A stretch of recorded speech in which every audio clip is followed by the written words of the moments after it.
Hi hello എല്ലാവർക്കും നമസ്കാരം. A+ ലേണിംഗിലേക്ക് എല്ലാവരെയും സ്വാഗതം ചെയ്യുകയാണ്. അപ്പോൾ നമ്മൾ PSCയുടെ ക്ലാസ്സാണ്. 8, 9, 10 സ്റ്റാൻഡേർഡുകളിലെ ഹിസ്റ്ററി, ജോഗ്രഫി, ഇക്കണോമിക്സ്, സിവിക്സ് ഈ എല്ലാ സബ്ജക്റ്റുകളും 8, 9, 10 അതായത് UP ക്ലാസ് വേണമെങ്കിൽ നമുക്കത് പിന്നെ ചർച്ച ചെയ്യാം. ഈ ക്ലാസ് നമ്മൾ കണ്ടാൽ മതി. നിങ്ങൾ പുസ്തകം തിരഞ്ഞു പോകേണ്ട ആവശ്യമില്ല. ഈ പുസ്തകത്തിലെ എല്ലാ കാര്യങ്ങളും ഞാൻ ഈ പറഞ്ഞ സബ്ജക്റ്റ് കംപ്ലീറ്റ് നമുക്ക് ക്ലാസ്സുകളിലുമായിട്ട് എത്തുന്നതാണ്. അപ്പോൾ നിങ്ങൾ എന്ത് ചെയ്യുക, നന്നായിട്ട് പഠിക്കുക. ഉടൻ തന്നെ എത്രയും പെട്ടെന്ന് ജോലി കിട്ടാൻ വേണ്ടി ഞാൻ ആശംസിക്കുകയാണ്, പ്രാർത്ഥിക്കുകയാണ്. നമുക്ക് അടുത്ത ക്ലാസ്സിലേക്ക് കടക്കാം. നോക്കൂ, അപ്പോൾ നമ്മൾ ഹ്യൂമനിസം, മാനവികത 10ാം സ്റ്റാൻഡേർഡിലെ 2ാമത്തെ പാർട്ട്. 1ാമത്തെ പാർട്ട് കാണാത്തവർ കണ്ടിട്ട് വേണം ഇതിലേക്ക് വരാൻ, കണ്ടിന്യൂഷന് വേണ്ടി. അല്ലെങ്കിൽ നമുക്ക് ചില കാര്യങ്ങൾ മനസ്സിലാകില്ല.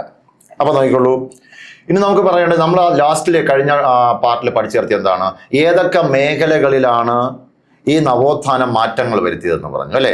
കലാമേഖലയിൽ മാറ്റം വരുത്തി, ചിത്രകലാ മേഖലയിൽ മാറ്റം വരുത്തി അല്ലേ, പിന്നെ സ്കൾപ്ചറിൽ മാറ്റം വരുത്തി, സാഹിത്യത്തിൽ മാറ്റം വരുത്തി, സമ്പൂർണമായ ചേഞ്ച് ഉണ്ടായി. ഓരോ മേഖലയിലും ഉണ്ടായ മാറ്റങ്ങളെക്കുറിച്ച്, ആ മാറ്റങ്ങൾക്ക് കാരണമായ ആളുകളെക്കുറിച്ച് നമുക്ക് ഈ പാർട്ടിൽ പഠിക്കണം. നോക്കാം. ആദ്യം നമുക്ക് ചിത്രകല എടുക്കാം. ചിത്രകലയിലുണ്ടായ മാറ്റങ്ങളാണ് നമുക്കിവിടെ പറയേണ്ടത്. ഒന്നാമത്തത്, നവോത്ഥാന കാലത്ത് മാനവികത ഏറ്റവും ശക്തമായി പ്രതിഫലിച്ച മേഖല ഏതായിരുന്നു? ചോദിക്കാൻ കൊള്ളാമെന്നുള്ള ചോദ്യമാണ്. എന്താണ്? നവോത്ഥാന കാലത്ത് മാനവികത ഏറ്റവും ശക്തമായി പ്രതിഫലിച്ച മേഖല ഏതായിരുന്നു എന്ന് ചോദിച്ചാൽ അത് ചിത്രകലയാണ്.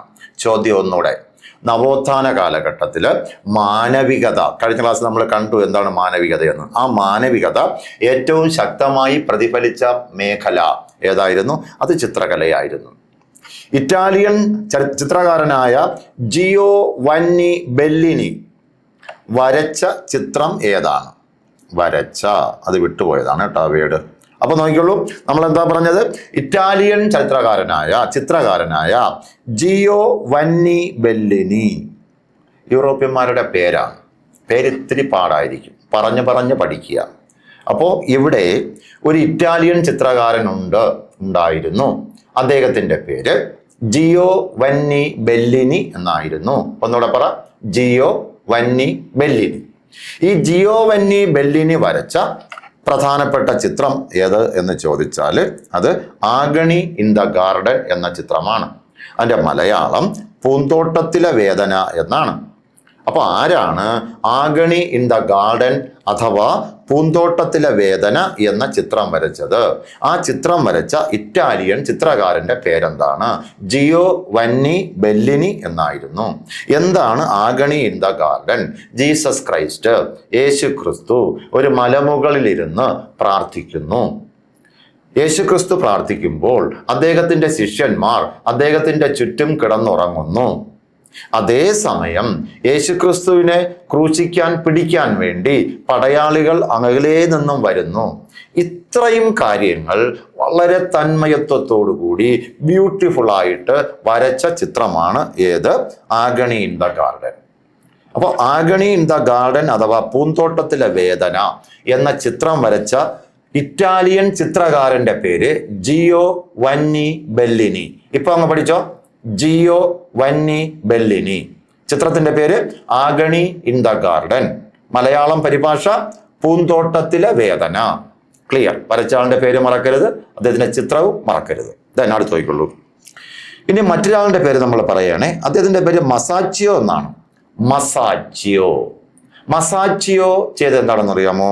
അദ്ദേഹത്തിന്റെ ചിത്രത്തിന്റെ പ്രത്യേകത, ചുമർ ചിത്രങ്ങളാണ് മസാച്ചിയോ കൂടുതലും വരയ്ക്കാറുള്ളത്. ആ ചുമർ ചിത്രങ്ങൾക്ക് വൃത്താകാരത്തിലുള്ളവയായിരിക്കും അദ്ദേഹം വരയ്ക്കുന്നത്. എന്താണ്? ആ ചുമർ ചിത്രങ്ങൾ വൃത്താകൃതിയിൽ ഉള്ളതായിരിക്കും. ഇനി ഈ വൃത്താകൃതിയിൽ വരയ്ക്കുന്ന ചുമർ ചിത്രത്തിന് ഒരു പ്രത്യേകത കൂടെ ഉണ്ടായിരിക്കും. എന്താണെന്നറിയാമോ? പ്രതലത്തിൽ നിന്നും അങ്ങോട്ട് തള്ളി നിൽക്കുന്ന രൂപത്തിലാണ് അദ്ദേഹം ചിത്രങ്ങൾ വരയ്ക്കുന്നത്. ശില്പമല്ല, ചിത്രമാണ്. ആ ശില്പം നമ്മൾ നോക്കുമ്പോൾ കൈ ഇങ്ങനെ ഇരിക്കുകയാണെങ്കിൽ നമുക്ക് ആ കയ്യിൽ തൊടാൻ തോന്നും. കാരണം കൈ ഇങ്ങനെ തള്ളി നിൽക്കുന്നതായിട്ട് തോന്നും. അതാണ് ആ ചിത്രകാരന്റെ കഴിവ് എന്ന് പറയുന്നത് അല്ലേ. അപ്പോൾ അങ്ങനത്തെ ചിത്രങ്ങൾ വരച്ച ഒരു നവോത്ഥാന കാലഘട്ടത്തിലെ ചിത്രകാരനാണ് ആര്? മസാച്ചിയോ. അപ്പൊ മസാച്ചിയോയുടെ ചിത്രത്തിന്റെ പ്രത്യേകത എന്താണ്? അദ്ദേഹം വരച്ച ചുമർ ചിത്രങ്ങൾ വൃത്താകൃതിയിലുള്ളതും പ്രതലത്തിൽ നിന്ന് തള്ളി നിൽക്കുന്നതായി നമുക്ക് തോന്നുകയും ചെയ്യും. അത്തരം ചിത്രങ്ങൾ വരച്ച ആളിന്റെ പേരാണ് മസാച്ചിയോ.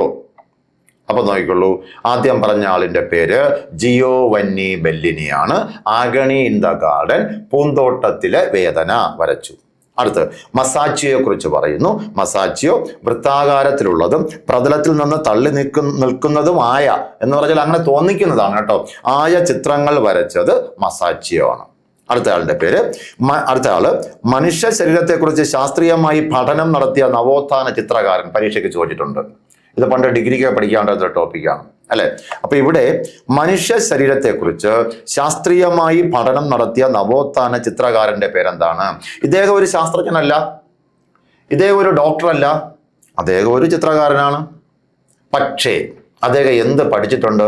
മനുഷ്യ ശരീരത്തെക്കുറിച്ച് ശാസ്ത്രീയമായി പഠിച്ചിട്ടുണ്ട്. അതും ചിത്രകലയും തമ്മിൽ എന്താണ് ബന്ധം? മനുഷ്യ ശരീരത്തെക്കുറിച്ച് പഠിക്കുമ്പോൾ, മനുഷ്യന്റെ ചിത്രം വരയ്ക്കുമ്പോൾ സ്വാഭാവികമായിട്ടും അതിൻ്റെ ഒറിജിനാലിറ്റി ഉണ്ടാവും. കാരണം അദ്ദേഹം മനുഷ്യ ശരീരത്തെക്കുറിച്ച് ശാസ്ത്രീയമായി പഠിച്ചിട്ടുണ്ട്. അപ്പോൾ മനുഷ്യ ശരീരത്തെക്കുറിച്ച് ശാസ്ത്രീയമായി പഠിച്ച നവോത്ഥാന ചിത്രകാരന്റെ പേരാണ് ലിയോനാർഡോ ഡാവിഞ്ചി. ക്ലിയർ ആണേ? അപ്പൊ നോക്കിക്കൊള്ളൂ, ചിത്രകല നവോത്ഥാന കാലഘട്ടത്തില് മാനവികത ഏറ്റവും ശക്തമായി പ്രതിഫലിച്ച മേഖല ഏതായിരുന്നു? അത് ചിത്രകലയായിരുന്നു അല്ലെ. ഇനി ഇറ്റാലിയൻ ചിത്രകാരനായ ജിയോവന്നി ബെല്ലിനി വരച്ച ചിത്രത്തിന്റെ പേര് ആഗണി ഇൻ ദ ഗാർഡൻ, പൂന്തോട്ടത്തിലെ വേദന, മലയാളം. അടുത്തെന്താ പറയുന്നത്? വൃത്താകാരത്തിലുള്ളതും പ്രതലത്തിൽ നിന്ന് തള്ളി നിൽക്കുന്നതുമായി തോന്നിക്കുന്നതുമായ ചിത്രങ്ങൾ വരച്ച ആളിന്റെ പേര് മസാച്ചിയോ. മനുഷ്യ ശരീരത്തെക്കുറിച്ച് ശാസ്ത്രീയമായിട്ട് പഠനം നടത്തിയ ഈ കാലഘട്ടത്തിലെ നവോത്ഥാന കാലഘട്ടത്തിലെ ചിത്രകാരന്റെ പേര് ലിയോനാർഡോ ഡാവിഞ്ചി എന്നാണ്. സിമ്പിൾ, പഠിച്ചു വെച്ചോളൂ. അടുത്ത് നോക്കിക്കോളൂ, ലിയോനാർഡോ ഡാവിഞ്ചിയുടെ പ്രസിദ്ധ ചിത്രങ്ങൾ ഏതെല്ലാമാണ്? നല്ല ചോദ്യമാണ്. ലിയോനാർഡോ ഡാവിഞ്ചി വരച്ച ചിത്രങ്ങൾ അന്ത്യ അത്താഴം, മോണാലിസ. ആ ചിത്രങ്ങളൊക്കെ ടെക്സ്റ്റിൽ നിന്ന് എടുത്ത് കൊടുക്കണമായിരുന്നു വേണമെങ്കിൽ, പക്ഷെ ഞാനത് കൊടുക്കാത്ത മനഃപൂർവ്വം, കാരണം നിങ്ങൾ ഇത്തിരി മുതിർന്നവരായതുകൊണ്ട്. അപ്പോൾ അന്ത്യ അത്താഴം നമുക്കറിയാം, യേശു ക്രിസ്തു ക്രൂശിക്കുന്നതിന് മുമ്പായിട്ട് ശിഷ്യന്മാരെ വിളിച്ചിരുത്തി എന്ത് കൊടുക്കുക? അത്താഴം കൊടുക്കുക. ഇനി മോണാലിസ, സുന്ദരിയായ ഒരാളുടെ ചിത്രം. അത് അവര് ചിരിക്കുകയാണോ കരയുകയാണോ എന്നൊക്കെ ഒരു കൺഫ്യൂഷൻ ഉണ്ടാകുന്ന രീതിയിലാണ് അദ്ദേഹം വരച്ചിരിക്കുന്നത്. അത് അദ്ദേഹത്തിന്റെ ആ കഴിവാണ് അല്ലെ. അതാണ് മോണാലിസ. അപ്പൊ ലിയോനാർഡോ ഡാവിഞ്ചിയുടെ രണ്ട് ചിത്രങ്ങൾ ഏതൊക്കെ? അന്ത്യ അത്താഴം, മോണാലിസ. പഠിച്ചു വെച്ചോ. ലിയോനാർഡോ ഡാവിഞ്ചിയുടെ രണ്ട് പ്രധാനപ്പെട്ട ചിത്രങ്ങളാണ് അന്ത്യ അത്താഴവും മോണാലിസയും. അടുത്ത് മൈക്കലാഞ്ചലോ എന്ന ആളിനെ പറ്റിയാണ് നമുക്ക് അടുത്ത് പഠിക്കേണ്ടത്. മൈക്കലാഞ്ചലോ വരച്ച ചിത്രം അന്ത്യവിധിയാണ്. ഇവിടെ നിങ്ങൾക്ക് കൺഫ്യൂഷൻ വരാൻ സാധ്യതയുണ്ട്. അന്ത്യ അത്താഴവും അന്ത്യവിധിയും, ലാസ്റ്റ് സപ്പറും ലാസ്റ്റ് ജഡ്ജിമെന്റും. അന്ത്യ അത്താഴം വരച്ചത് ലിയോനാർഡോ ഡാവിഞ്ചി, അന്ത്യവിധി വരച്ചത് മൈക്കൽ ഏഞ്ചലോ. ക്ലിയർ? ഒന്നുകൂടെ. അന്ത്യ അത്താഴം വരച്ചത്, ലാസ്റ്റ് സപ്പർ വരച്ചത് ലിയോനാർഡോ ഡാവിഞ്ചി. അടുത്ത് ലാസ്റ്റ് ജഡ്ജ്മെന്റ് അഥവാ അന്ത്യവിധി, അതും യേശു ക്രിസ്തുവും ജീസസ് ക്രൈസ്റ്റുമായിട്ട് ബന്ധപ്പെട്ട് തന്നെ അദ്ദേഹത്തെ ക്രൂശിക്കുന്നതിന് മുമ്പായിട്ട് രാജാവിന്റെ അടുത്ത് കൊണ്ടുപോയി വിധിക്കുക. അത് വരച്ചതാരാണ്? മൈക്കലാഞ്ചലോ. തിരിഞ്ഞു പോണ്ട. അന്ത്യ അത്താഴം ലിയോനാർഡോ ഡാവിഞ്ചി, അന്ത്യവിധി മൈക്കൽ ഏഞ്ചലോ. ദെൻ ലിയോനാർഡോ ഡാവിഞ്ചിയുടെ മറ്റൊരു ചിത്രമാണ് ഏത്? മോണാലിസ. അടുത്ത് നോക്കിയുള്ളൂ, വത്തിക്കാനിലെ സിസ്റ്റൈൻ ചാപ്പൽ. വത്തിക്കാൻ അറിയാമല്ലോ, റോമിലെ വത്തിക്കാൻ പോപ്പിന്റെ ആസ്ഥാനം. അവിടെ സിസ്റ്റൈൻ എന്ന് പറയുന്നൊരു പള്ളിയുണ്ട്, സിസ്റ്റൈൻ ചാപ്പൽ. ആ സിസ്റ്റൈൻ ചാപ്പലിന്റെ മുകൾ തട്ടില് ചുമർ ചിത്രങ്ങൾ വരച്ചത് ആരെന്ന് ചോദിച്ചാൽ മൈക്കൽ ഏഞ്ചലോയാണ്. അപ്പൊ മൈക്കൽ ഏഞ്ചലോയെ കുറിച്ച് നമ്മളോട് രണ്ട് കാര്യങ്ങൾ പറഞ്ഞു. അന്ത്യവിധി വരച്ചത് അദ്ദേഹമാണ്. പിന്നെ റോമിലെ വത്തിക്കാനിലെ സിസ്റ്റൈൻ ചാപ്പലിന്റെ മുകൾ തട്ടിലെ ചുമർ ചിത്രങ്ങൾ വരച്ചതും മൈക്കലാഞ്ചലോയാണ്. മനുഷ്യ ശരീരത്തെക്കുറിച്ച് ശാസ്ത്രീയ പഠനം നടത്തിയത് പക്ഷേ ആരാണ്? Leonardo da Vinci. ഡാവിഞ്ചിയുടെ ചിത്രങ്ങൾ അന്ത്യ അത്താഴം, മോണാലിസ. മൈക്കലാഞ്ചലോയുടെ ചിത്രം ഒന്ന് അന്ത്യവിധി. വീണ്ടും ഇദ്ദേഹം വത്തിക്കാനിലെ സിസ്റ്റൈൻ ചാപ്പലിന്റെ മുകൾ തട്ടില് എന്താണ്? ചുമർ ചിത്രങ്ങൾ വരച്ചു. ആരാ? മൈക്കലാഞ്ചലോ. ഓക്കെ. അടുത്ത് നവോത്ഥാന കാലത്തെ മറ്റ് പ്രസിദ്ധ ചിത്രകാരന്മാരൊക്കെയെന്ന് ചോദിച്ചാൽ ഒന്ന് ടിഷ്യനും മറ്റൊന്ന് റാഫേലുമാണ്. നേരത്തെ പറഞ്ഞത് പോയിട്ട് ഈ കാലഘട്ടത്തിൽ രണ്ട് പ്രധാനപ്പെട്ട ചിത്രകാരന്മാരെ കുറിച്ച് കൂടെ പറയുന്നുണ്ട്. അത് ടിഷ്യനും റാഫേലുമാണ്. അവരുടെ ചിത്രങ്ങളെ കുറിച്ചൊന്നും SCERT പറയുന്നില്ല. അപ്പൊ ഈ രണ്ട് വ്യക്തികളെ കുറിച്ച് മാത്രം ഒന്ന് പഠിച്ചു വെക്കുക. ചുവടെ പറയുന്നതിൽ നവോത്ഥാന കാലഘട്ടത്തിലെ ചിത്രകാരൻ ആര് എന്ന് ചോദിക്കുമ്പോൾ ഇതിൽ ആരെങ്കിലും ഒരാളിനെ തരാം. ഇനി വേറെ ഏതെങ്കിലും ഫീൽഡിൽ ഫേമസ് ആയ ആൾക്കാരെ 3 പേരെ തരാൻ സാധ്യതയുണ്ട്. അപ്പോൾ ഇതൊന്ന് എന്ത് ചെയ്യുക, ഇവർ രണ്ടുപേരും നവോത്ഥാന കാലഘട്ടത്തിലെ ആരാണ്? ചിത്രകാരന്മാരാണ്. ആരൊക്കെയാണ്? Titian, Rafale. ഓക്കെ, അടുത്ത് നോക്കാം. അടുത്ത് നമുക്ക് ശില്പകലയിലേക്ക് പോകണം. ശില്പകല. ആദ്യം നമ്മൾ ചിത്രകല പഠിച്ചു. ഇപ്പോ ഇതാ ശില്പകല. ശില്പങ്ങൾ ഉണ്ടാക്കുക. ശില്പം. നവോത്ഥാന കാലത്തെ പ്രസിദ്ധനായ ശില്പിയുടെ പേരെന്താണ്? ഡോണാറ്റല്ലോ. നവോത്ഥാന കാലത്തെ പ്രശസ്തനായ ഒരു സ്കൾപ്ചർ, ഒരു ശില്പിയുടെ പേര് എന്താ? പേര് ഡോണാറ്റല്ലോ. നമ്മൾ നേരത്തെ പഠിച്ചത് ചിത്രകലയാണ്. ലിയോനാർഡോ ഡാവിൻസി പഠിച്ചു, മൈക്കലാഞ്ചലോ പഠിച്ചു, ടിഷ്യൻ പഠിച്ചു, റാഫേൽ പഠിച്ചു.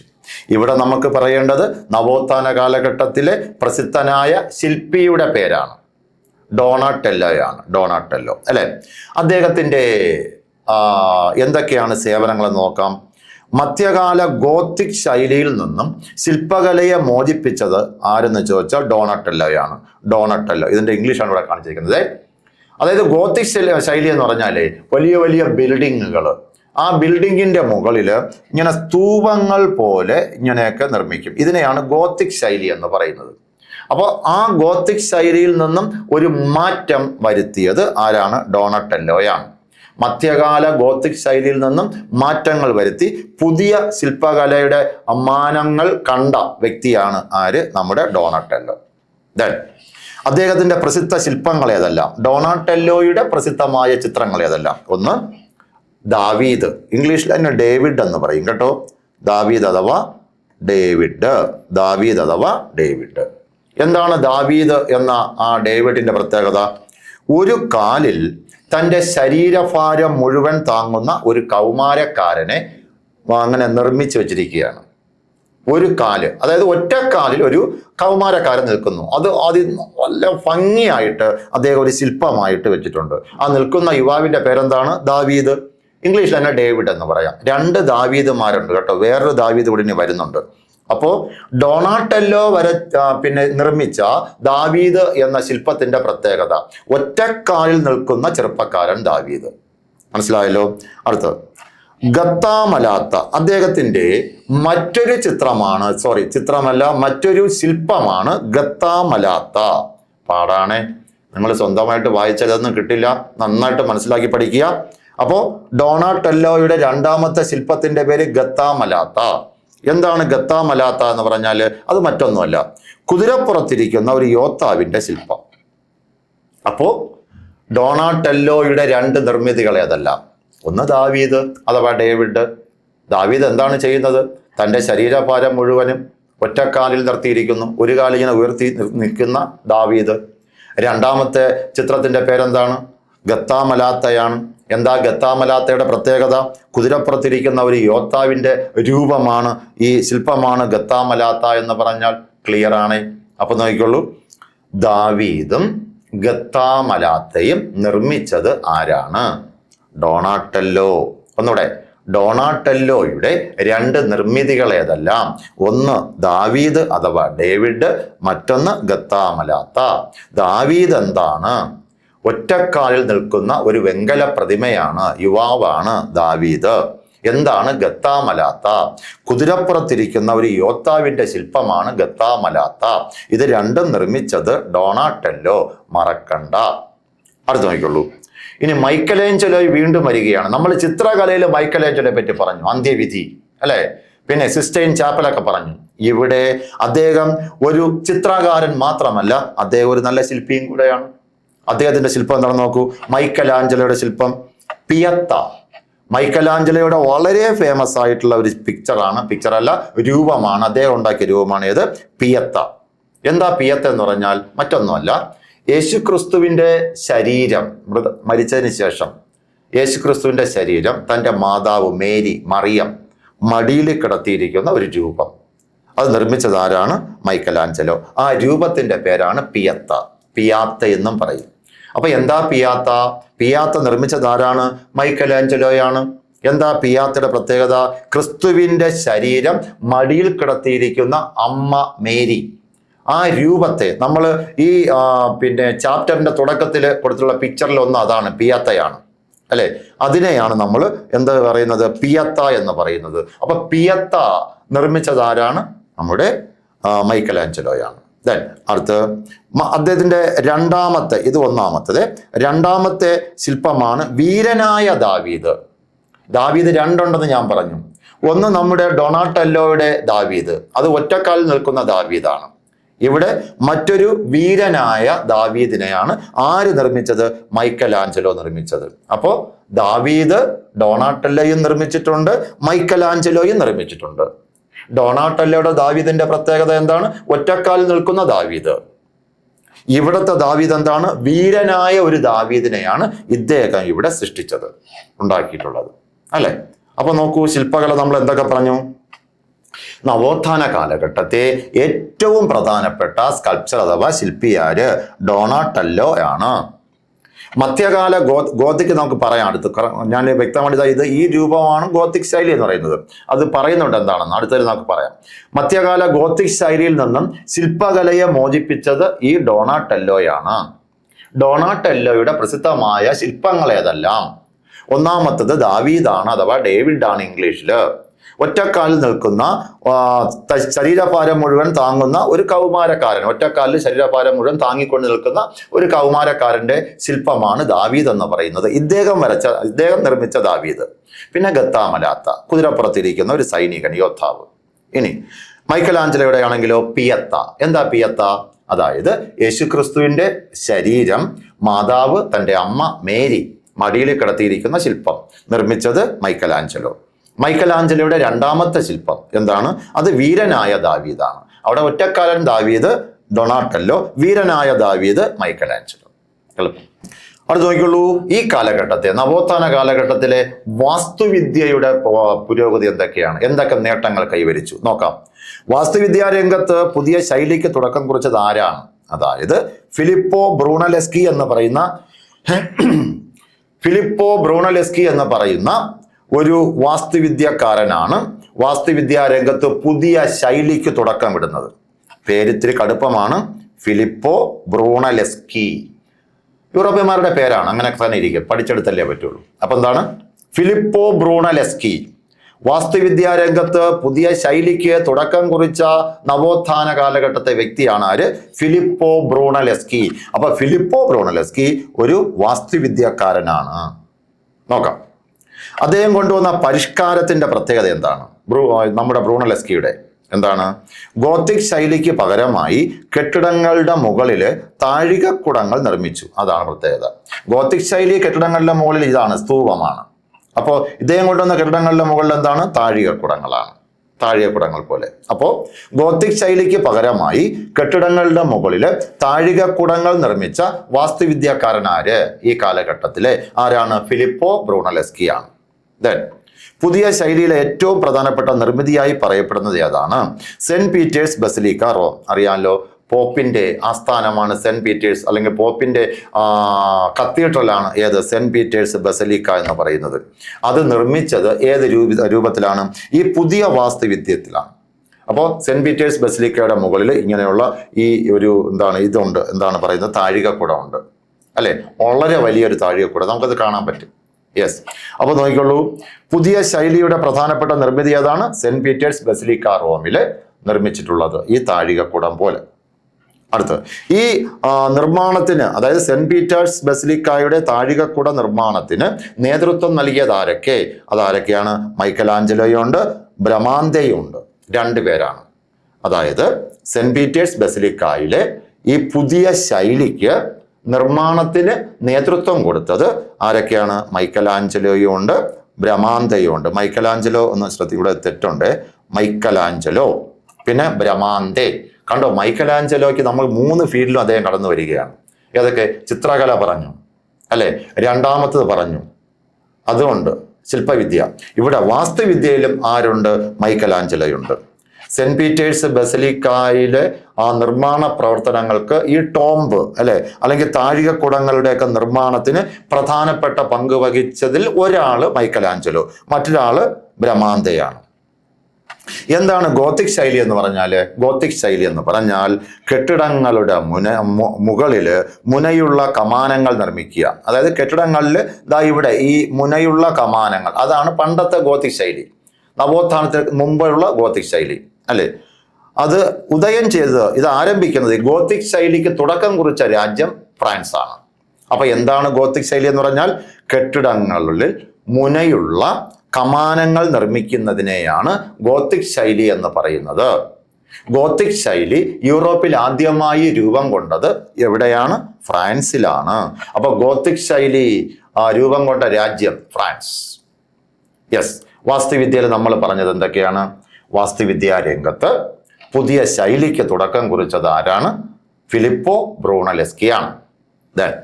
അദ്ദേഹം കൊണ്ടുവന്ന പരിഷ്കാരം, ഗോത്തിക് ശൈലിക്ക് പകരമായി അദ്ദേഹം കെട്ടിടങ്ങളുടെ മുകളിൽ താഴികക്കുടങ്ങൾ നിർമ്മിച്ചു. ആരാണ്? ഫിലിപ്പോ ബ്രൂണലെസ്കി. ഈ അദ്ദേഹം കൊണ്ടുവന്ന പുതിയ വാസ്തുവിദ്യാ ശൈലിയുടെ ഏറ്റവും പ്രധാനപ്പെട്ട നിർമ്മിതി ഏതായിരുന്നു? അത് മറ്റൊന്നുമല്ല, വളരെ ഫേമസ് ആയ റോമിലെ സെന്റ് പീറ്റേഴ്സ് ബസലിക്ക. ഈ സെന്റ് പീറ്റേഴ്സ് ബസലിക്കയുടെ ഈ പുതിയ നിർമ്മാണത്തിന്, പുതിയ ശൈലിയുടെ നിർമ്മാണത്തിന് നേതൃത്വം കൊടുത്തത് ആരൊക്കെയാണ്? ഒന്നാമത്തത് നമ്മുടെ മൈക്കലാഞ്ചലോയാണ്. രണ്ടാമത്തത് ആരാണ്? ബ്രമാന്തെ എന്ന് പറയുന്ന വ്യക്തിയാണ്. രണ്ടുപേരും നല്ല വാസ്തുവിദ്യ ശൈലിയിൽ പ്രഗത്ഭരായിരുന്നു. അടുത്ത് ഗോത്തിക് ശൈലി എന്ന് പറഞ്ഞാൽ എന്താണ്? അതായത് കെട്ടിടങ്ങളിൽ മുനയുള്ള കമാനങ്ങൾ നിർമ്മിക്കുക, അതാണ് ഗോത്തിക് ശൈലി. ഗോത്തിക് ശൈലി രൂപം കൊണ്ട രാജ്യം ഏതാണ്? ഫ്രാൻസ് ആണ്. സിമ്പിൾ അല്ലേ? ഓക്കെ. സാഹിത്യ മേഖലയിലുണ്ടായ പുരോഗതി ഏത് കാലഘട്ടത്തിൽ? നവോത്ഥാന കാലഘട്ടത്തിൽ.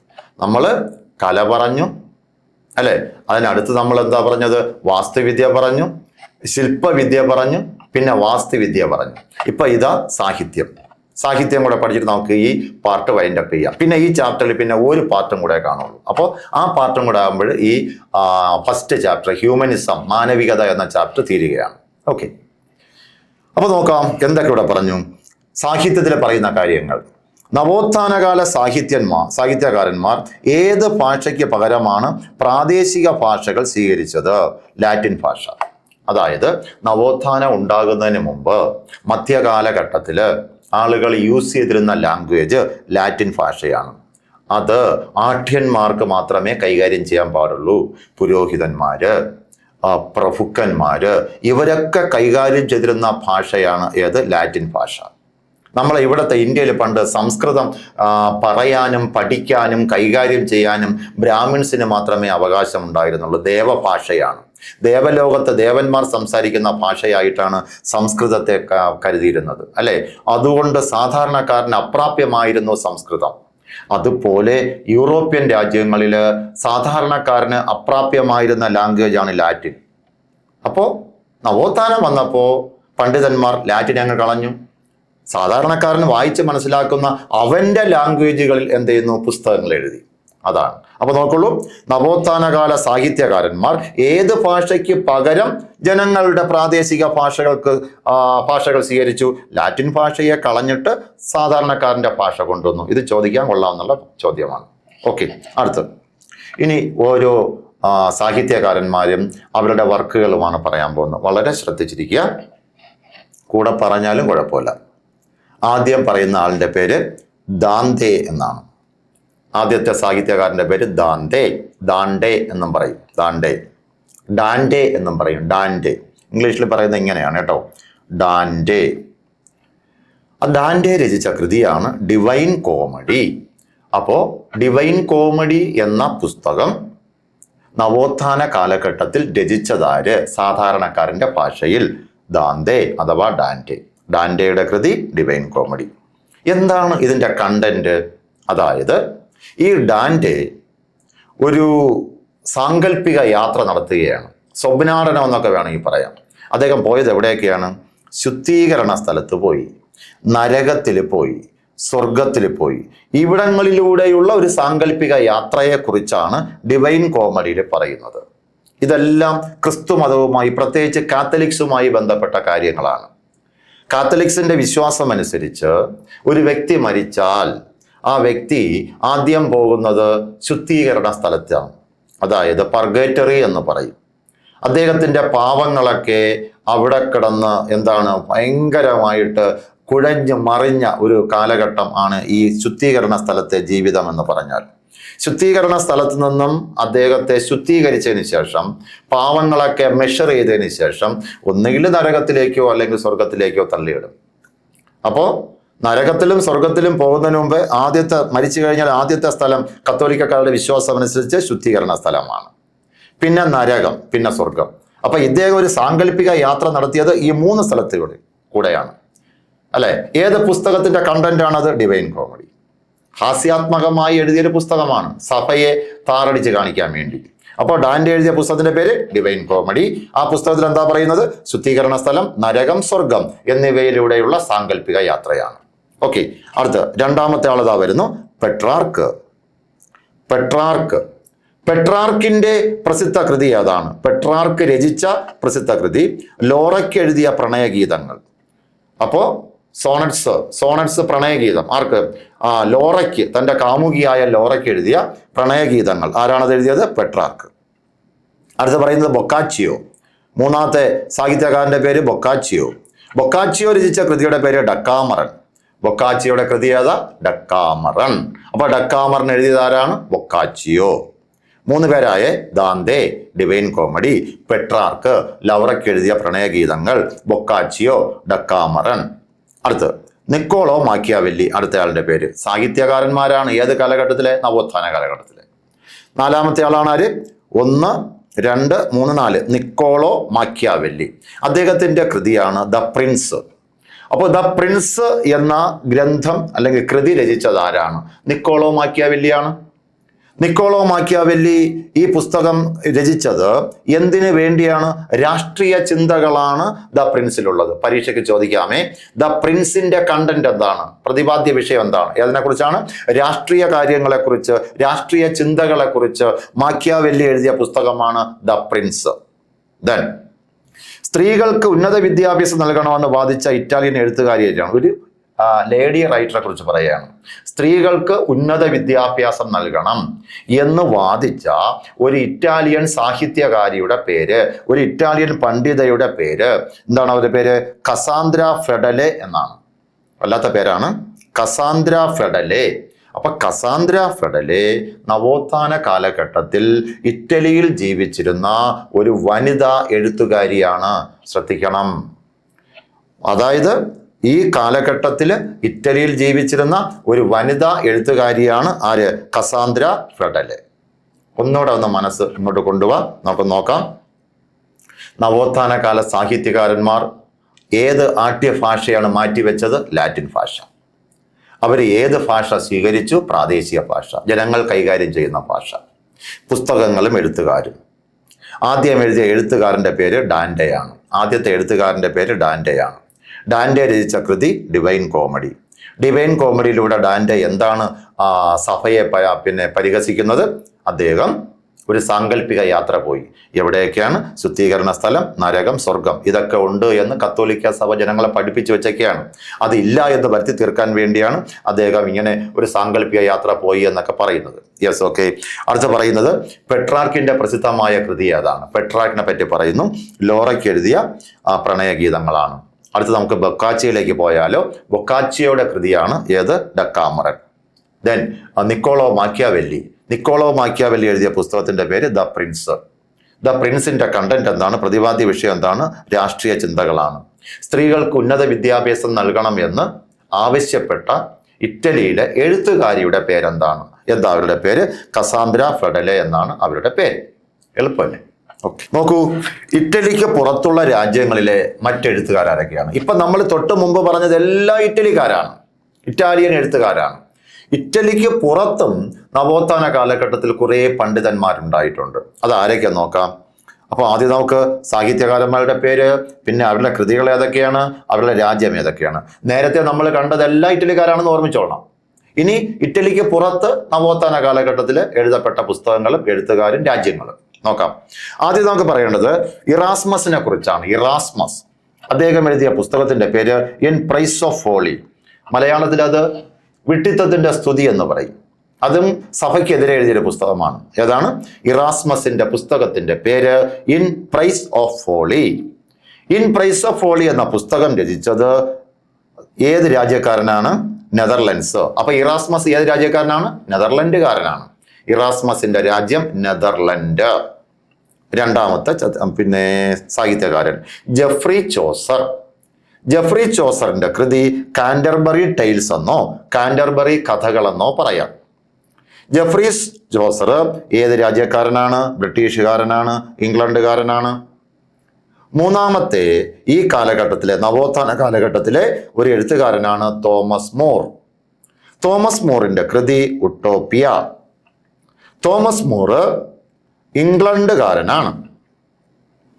അടുത്ത സാഹിത്യകാരന്റെ പേര് മിഗ്വൽ ഡെ സെർവാന്തെ. ചില പുസ്തകങ്ങളിലെ സെർവാന്തെ എന്ന് മാത്രമേ കാണുള്ളൂ. നമ്മുടെ കുട്ടികളെ ഇതിൽ മുഴുവൻ പേരും പഠിപ്പിക്കുകയാണ്. എന്താ മുഴുവൻ പേര്? Miguel de സെർവാന്തെ. സെർവാൻഡസ് എന്നും പറയും. അദ്ദേഹം എഴുതിയ പുസ്തകത്തിന്റെ പേര് ഡോൺ കിഹോട്ടാണ്. ഡോൺ കിക്സോട്ട് എന്ന് ഇംഗ്ലീഷിൽ പറയും. ഡോൺ കിഹോട്ട്. അദ്ദേഹം ഏത് രാജ്യക്കാരനാണ്? നമ്മുടെ സെർവാന്തെ സ്പെയിൻകാരനാണ്. ദെൻ ലാസ്റ്റിൽ പറയുന്നത് നോക്കൂ, ഫ്രാൻസ്വോ റാബെലൈ. എഴുത്തുകാരന്റെ പേര് ഫ്രാൻസ്വാ റാബെലൈ. ഒന്നുകൂടെ പറ, ഫ്രാൻസ്വാ റാബെലൈ. ഫ്രാൻസ്വാ റാബെലൈ. ഫ്രാൻസ്വാ റാബെലൈ എഴുതിയ പുസ്തകത്തിന്റെ പേര് ഇത്തിരി കടുപ്പമാണ്, ശ്രദ്ധിച്ചോളൂ. നോക്കൂ, ഗാർഗൻഡു, പിന്നെ പാൻഡഗ്രു. ഒരുമിച്ച് പറയുമ്പോൾ ഗാർഗൻഡുവയും പാൻഡഗ്രിലുവും ആണ് ആരെഴുതിയത്? നമ്മുടെ റാബെലൈ എഴുതിയത്. അദ്ദേഹം ഏത് രാജ്യക്കാരനാണ്? ഫ്രാൻസ്. ഒന്നുകൂടെ നോക്കൂ, ഫ്രാൻസ്വാ റാബെലൈ രചിച്ച കൃതിയുടെ പേര് ഗാർഗൻഡോവയും പാൻഡഗ്രിലും. അദ്ദേഹത്തിന്റെ രാജ്യം ഫ്രാൻസ് ആണ്. ഒന്നുകൂടെ ശ്രദ്ധിച്ച് പഠിക്കുക. നമ്മളിപ്പോ പറഞ്ഞത് ഇറ്റലിക്ക് പുറത്ത് നവോത്ഥാന കാലഘട്ടത്തിലെ സാഹിത്യകാരന്മാരും അവരുടെ കൃതികളും അവരുടെ രാജ്യങ്ങളുമാണ്. ഇത് പുസ്തകത്തിലെ അതേ പേജ് ഞാനിവിടെ പേസ്റ്റ് ചെയ്ത് വെച്ചേക്കുകയാണ്. ആ ടേബിള് നോക്കൂ. Erasmus in praise of folly, രാജ്യം നെതർലൻഡ്. ജെഫ്രി ചോസർ കാൻറ്റർബറി കഥകൾ, രാജ്യം ഇംഗ്ലണ്ട്. തോമസ് മോർ രചിച്ചത് ഉട്ടോപ്പിയ, രാജ്യം ഇംഗ്ലണ്ട്. മിഗ്വൽ ഡെ സെർവാന്തെ രചന ഡോൺ കിഹോട്ട്, രാജ്യം സ്പെയിൻ. ഫ്രാൻസ്വാ റാബെലൈ പുസ്തകത്തിന്റെ പേര് ഗാർഗൻഡോവയും പാൻഡഗ്രിലും, രാജ്യത്തിന്റെ പേര് ഫ്രാൻസ്. ഒന്നുകൂടെ, ഇൻ പ്രൈസ് ഓഫ് ഫോളി രചിച്ചത് ഇറാസ്മസ്, രാജ്യം നെതർലൻഡ്. കാൻറ്റർബറി കഥകൾ രചിച്ചത് ജെഫ്രി ചോസർ, രാജ്യം ഇംഗ്ലണ്ട്. ദെൻ ഉട്ടോപ്പിയ രചിച്ചത് തോമസ് മോർ, രാജ്യം ഇംഗ്ലണ്ട്. ഡോൺ കിഹോട്ട് അഥവാ ഡോൺ കിക്സോട്ട് രചിച്ചത് മിഗ്വൽ ഡെ സെർവാന്തെ, രാജ്യം സ്പെയിൻ. അടുത്ത് ഗാർഗൻഡോവയും പാൻഡഗ്രിലും എന്ന പുസ്തകം രചിച്ചത് ഫ്രാൻസ്വാ റാബെലൈ. ഏത് രാജ്യക്കാരനാണ്? അദ്ദേഹം ഫ്രഞ്ചുകാരനാണ്, ഫ്രാൻസുകാരനാണ്. അപ്പോൾ നമ്മൾ ഒന്നാമത്തെ ഹിസ്റ്ററി 10ാം സ്റ്റാൻഡേർഡ് ഒന്നാമത്തെ ചാപ്റ്ററിൻ്റെ സെക്കൻഡ് പാർട്ടും കഴിഞ്ഞിരിക്കുകയാണ്. ലാസ്റ്റ് പാർട്ടുമായിട്ട് നമുക്ക് ഉടനെ കാണാം. നിങ്ങൾക്ക് ഈ ക്ലാസ് യൂസ്ഫുൾ ആണ് എന്ന് തോന്നുമെങ്കിൽ നിങ്ങൾ എന്ത് ചെയ്യുക? ലൈക്ക് ചെയ്യുക, കമൻറ്റ് ചെയ്യുക, പിന്നെ എന്ത് ചെയ്യുക? ഷെയർ ചെയ്യുക. Okay, all the best. ഉടനെ നമ്മൾ കാണുന്നുണ്ട്.